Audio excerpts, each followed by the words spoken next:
coming in Oh my God, that jam. for the summer. Very gingery. Day 22 of Blood Root Love. Woke up again feeling sad, realizing I'm judging myself. Like, there's more people that are going to be joining the march, including Whitney's partner and a friend, just more friends, which is beautiful. And I started to feel again like, okay, that means there's going to be more people walking and more cars. Like,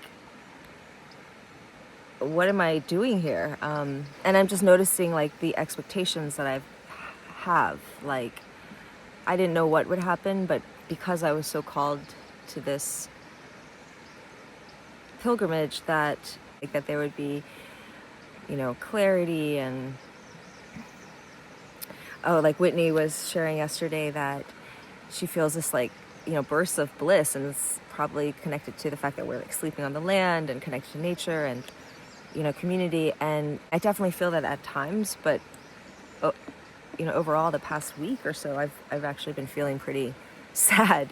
And I'm also thinking of it as, again, the healing process, where what if it's not that anything that's coming up on this trip in itself is making me feel sad, but that being out of my normal routine and being in nature and not having that much time to think, what if that's allowing this deeper healing to happen? And what if I trusted that? I know I'm judging myself and I want to let it go, but I can't help but feel like when I'm around the group, I hear things, I notice the synchronicities and the magic, but then either when I speak, I don't feel like it's heard or it lands. And then if I don't speak, I feel like I'm not connecting. Yeah, judging myself as being like this person who is, barely walking and kind of sits in a car, goes off in a corner by herself. And then I was like, why? Okay, I'm the creator of my reality, and I'm a 5/1 manifesting generator, which means like people are going to project onto me no matter what. So it's up to me to lead the projection. Like, what is it how do I want to see myself? And so I was like, yeah, instead of the person who hides in the corner, it could just be like, oh yeah, the one who is kind and supports people when she can, and then knows to honor and take space for herself. The one who listens to her body and connects with the land and walks when it feels aligned and doesn't define herself by that. The one who blesses the waters and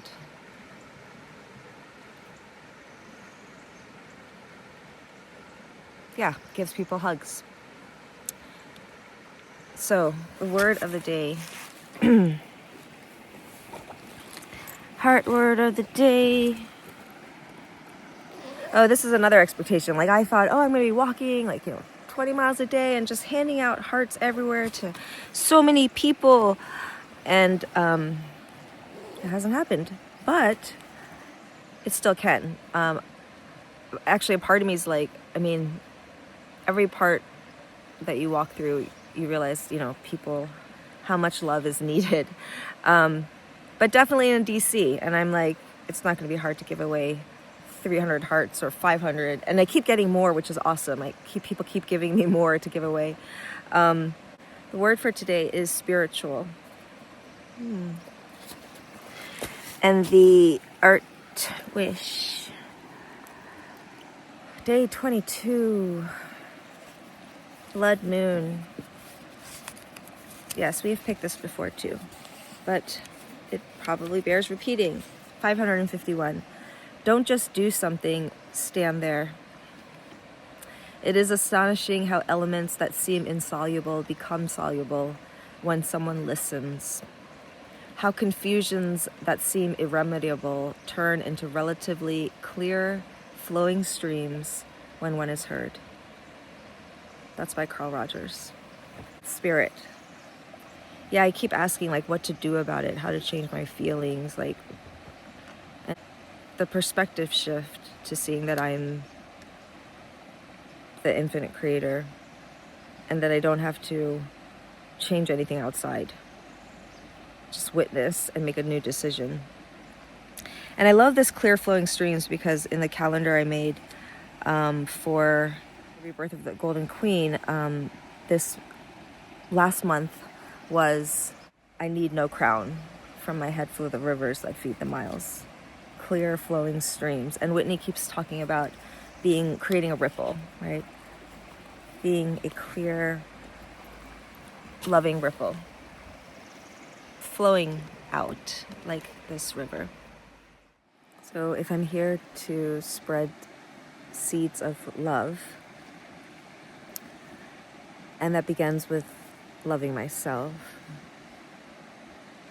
then I can't get it wrong, right? Like, if it's about accepting and falling in love with myself, then all of it is about allowing however I feel and show up to be okay.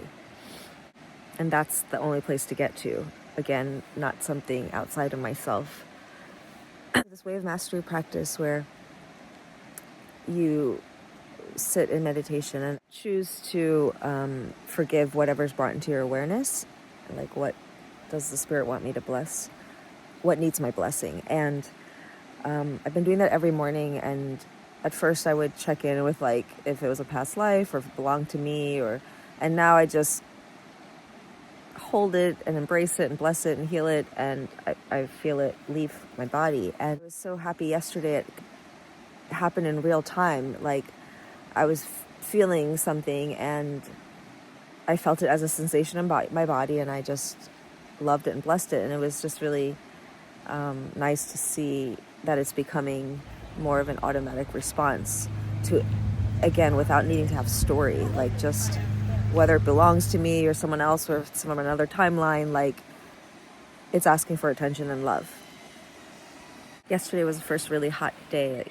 Again, it started out with frost on my sleeping bag, and then by noon it was, really hot.